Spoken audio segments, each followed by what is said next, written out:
Hey everybody, what is up? Day 17 of Spooky Season is now in the bag, and I'm doing this review sitting down because why not? I have watched a horror film that came out in the year 2000 called Ginger Snaps, and it stars Catherine Isabelle as Ginger, Emily Perkins as Bridget, and it is directed by John Fawcett, who was also involved in the series Orphan Black, which I have not seen, but I also heard was very good. So, Ginger Snaps. Ginger and Bridget are two sisters who are growing up in this small suburban Canadian town. And they make a pact to live and die together.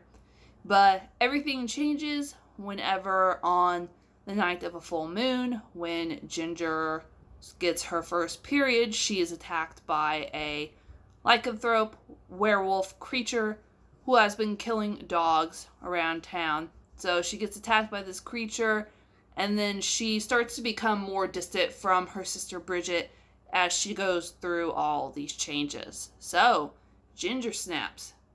It has been hailed as a feminist movie for its portrayal of sisterhood and the bonds between women, so the bonds between the two sisters, and then equating a taboo topic such as menstruation.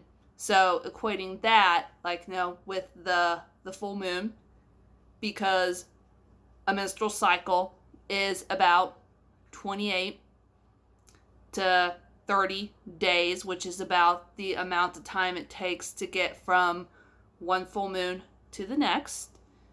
And then also just the changes in general that women or people who menstruate go through whenever they cross that threshold with their first period.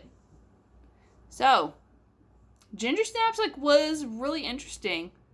I could see myself that if I saw this as a teenager, that this would have been my big jam. This would have been a movie that I would have watched a lot, and I'm kind of bummed that I didn't discover it when I was a teenager. But I really liked the way that they handled the themes. They made two women, the main characters. Really liked that. I liked the way, too, that they handled menstruation and connected it to the idea of lycanthropy, because menstruation is not a topic that's often touched on in mainstream cinema. And I'm kind of glad that this movie did that. I think that more movies need to make menstruation less taboo. But that aside, it is a movie that I really enjoyed. The special effects were a little bit cheesy. I kind of wish the werewolf was actually a bipedal beast rather than being on four legs and almost looking kind of like a mutated dog. But that's just me.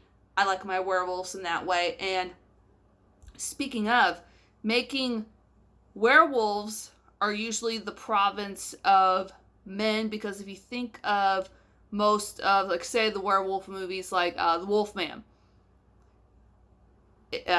the man gets bitten by a werewolf and turns into a werewolf. Or here in this movie, you have a female that's a werewolf. And it's something that I really enjoyed. Different change of pace. So it is on Shudder right now. I think it is also streaming on Tubi. So give this movie a shot.